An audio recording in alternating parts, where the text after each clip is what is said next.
Hey les bambang, j'espère que vous allez bien, en tout cas moi ça va nickel. On se retrouve aujourd'hui pour une nouvelle vidéo sur la Ligue 1, la 26e journée, 9 matchs analysés ensemble qui sont les suivants. Toulouse contre Lyon, Nantes, Strasbourg, Lens contre Nice, une belle affiche du haut de tableau. Pareil, Brest contre Lille, deux affrontements qui seront très importants pour le classement final. Monaco contre Lorient, Clermont, Le Havre, Reims contre Metz.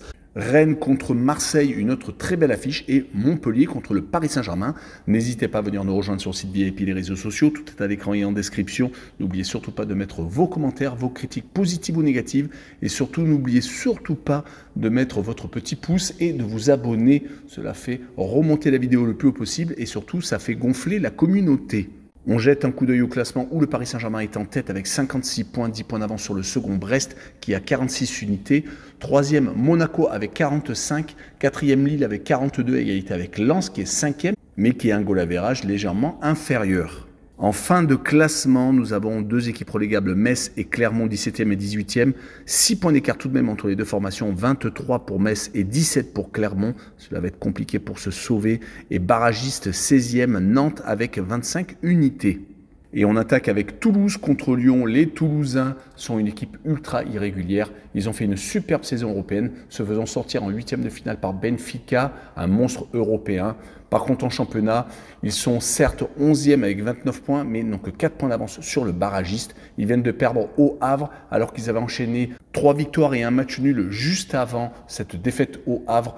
Contre Monaco, Lille et Nice, rien que ça. Donc c'est une équipe qui est capable de battre n'importe qui et qui va recevoir une équipe de Lyon qui va beaucoup mieux, qui est 10e au classement avec 31 points pour les places européennes. Cela va être compliqué, même s'ils ont 9 points de retard sur Nice et on ne sait jamais. Ils sont également à 6 points du barragiste. Donc attention derrière, il faut tout de même regarder les équipes qui sont en difficulté. Ils viennent de se rattraper avec cette victoire à Lorient après avoir perdu à la maison contre Lens.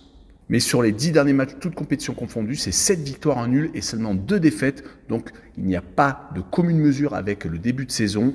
Mais sur ce match-là, je vois bien Toulouse s'imposer 2-1 et je verrai la double chance 1N avec une cote à 1,53. On poursuit avec Nantes contre Strasbourg. Les Nantais sont barragistes alors que les Strasbourgeois sont 14e. Il n'y a qu'un point d'écart entre les deux équipes. Les Nantais se font peur. Ils ont perdu à Marseille de justesse. Ils ne méritaient pas obligatoirement leur défaite car il y a eu des décisions qui auraient pu être controversées et bien entendu changées. Mais les Nantais sont capables de faire de bons résultats à l'extérieur. Par contre, à la maison, c'est beaucoup plus catastrophique.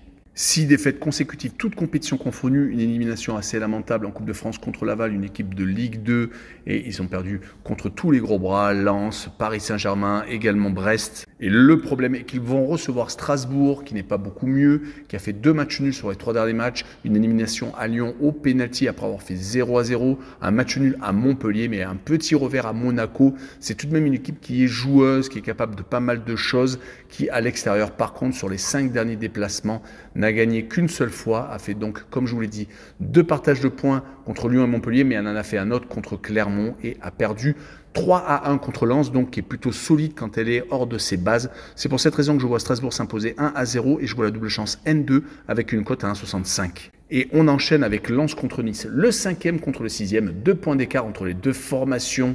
Les hommes de Franck Hez viennent de gagner leurs 2 derniers matchs contre Lyon et contre Brest. Ils n'ont pas pris de but sur les 2 rencontres, donc c'est très solide actuellement. Ils faisaient suite à une élimination en Ligue Europa où ils avaient mené 2-0 à Fribourg. Finalement, se sont inclinés en prolongation. Ils avaient également perdu 3-2 contre Monaco. Les joueurs du Rocher ne leur ont pas réussi cette année en 2024 car, rappelez-vous, en Coupe de France, ils ont été également sortis par la même équipe. Ils vont jouer contre Nice qui est en train de faire une chute libre, qui a été second du Paris Saint-Germain pendant très longtemps, mais qui est finalement 6e, qui a perdu 4 de ses 5 derniers matchs. C'est plutôt compliqué pour les Niçois qui alternent les mauvaises performances, que ce soit en championnat ou malheureusement en Coupe de France, où ils viennent de perdre au Paris Saint-Germain 3-1. Un terrain où s'était imposé 3-2 en championnat, où on voyait vraiment Nice aller en Ligue des Champions, mais maintenant ça devient très hypothétique. Et sur ce match-là, je les vois perdre 2-1 à Lens, et je vois le draw no bet et le pari remboursé 6 matchs nuls, avec une cote à 1,44. On poursuit avec les sommets de ce championnat, Brest contre Lille, le second qui reçoit le 4e. Les Brestois viennent de perdre à Lens. mais ça ne devrait pas changer grand-chose dans leur objectif de fin de saison, c'est-à-dire d'être européen. La Ligue des Champions, ce serait magnifique, mais la Ligue Europa, voire la Ligue Euroconférence, peut être mieux et plus à leur niveau, en tout cas sur les 5 derniers matchs de Ligue 1. C'est 3 victoires, 1 nul et une seule défaite. Ils avaient réussi à chaque fois à s'imposer à la maison de justesse ces derniers temps, contre Angers en Coupe de France, contre Marseille, contre le Havre, à chaque fois 1-0, 2-0 contre Montpellier et 0-0 contre Nice. Donc, vous l'aurez remarqué, 5 clean sheets sur autant de réceptions. C'est donc une équipe très solide qui va recevoir les Lillois qui viennent de se qualifier pour les quarts de finale pour la première fois de leur histoire en Ligue Europa Conférence. Ils viennent de faire match nul contre Sturm Graz, mais ils s'étaient imposés 3-0 en Autriche au match aller. Le 4e du classement est passé très proche de la défaite contre Rennes lors de la dernière journée, faisant 2 buts partout. Et ils ont surtout eu un mauvais passage avec 3 défaites consécutives, toutes compétitions confondues, une élimination en Coupe de France à Lyon et des défaites au Parc et également à Toulouse où ils ont été renversés. Sur cette rencontre, je verrais bien un 0-0 avec le home no bet et le match nul remboursé 6 victoires de Brest à la maison avec une cote à 1,90. On poursuit avec encore le haut du classement, Monaco qui est 3e, qui va jouer contre Lorient, un mal classé. Les joueurs du Rocher sont sur courant alternatif. Ils viennent de s'imposer à Strasbourg, ils viennent de faire 0-0 contre le Paris Saint-Germain et s'imposer à Lens. Ça, c'est des très bons côtés. Par contre, les mauvais côtés, c'est des défaites à la maison contre Toulouse, contre Reims et également contre Lyon. Sur les 5 dernières réceptions, c'est 3 défaites et 2 matchs nuls quand même. Le partage de points en plus contre Le Havre, qui est une équipe en difficulté. Donc, ils vont recevoir Lorient qui ne s'en sort pas, qui est 15e, qui a le même nombre de points que le barragiste et qui sur les 5 dernières rencontres, toutes compétitions confondues, a perdu 2 fois contre Nantes et contre Lyon, à chaque fois à la maison, et ont gagné 3 fois contre Reims, Strasbourg et Rennes. On les voyait se redresser avec l'arrivée d'un nouvel attaquant, Bamba, qui marquait but sur but, mais malheureusement ils sont en train de rechuter, surtout à la maison. Heureusement qu'à l'extérieur ils arrivent à faire de bons résultats, mais sur ce match-là, je vois quand même Monaco s'imposer 2-0, qui va quand même un jour ou l'autre s'imposer à la maison, avec Monaco qui marque le plus de 1,5 buts sur le match et une cote à 1,41. On poursuit avec Clermont contre Le Havre. Le match est mal classé avec Clermont qui est dernier avec 17 points, qui est vraiment très mal parti, qui a 8 points de retard sur le premier non relégable. Et Le Havre qui a 27 points, qui a 2 points d'avance sur le barragiste et qui espère se sauver et ne pas redescendre en Ligue 2.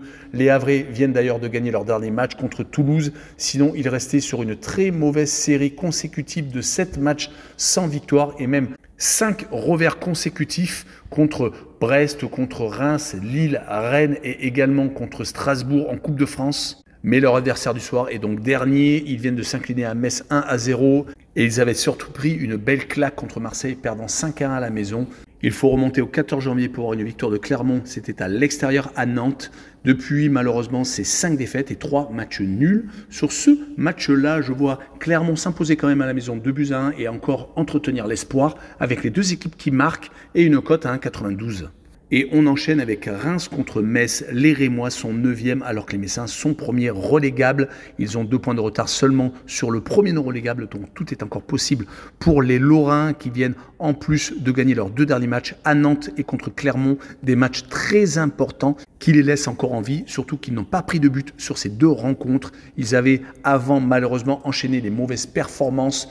Il fallait remonter sur une victoire à Lorient le 25 novembre pour voir une trace d'une victoire. Sinon, ils avaient enchaîné énormément de défaites consécutives, toutes compétitions confondues, ne faisant qu'un seul match nul sur 11 rencontres consécutives. Donc ces 2 succès consécutifs sont vraiment une bouffée d'oxygène et ils vont jouer contre Reims qui alterne le bon et le moins bon, les défaites contre Lille à la maison, les défaites à Lorient, une équipe en difficulté, mais ils ont enchaîné avec un match nul contre Lens, un match nul au Parc des Princes, une victoire contre Le Havre, donc ils sont capables de tout. Les Rémois sont vraiment très irréguliers, en tout cas ils sont 9e au classement, et je les vois tout de même s'imposer 1-0 sur ce match-là, avec le moins de 2,5 buts sur le match, et une cote à 1,84.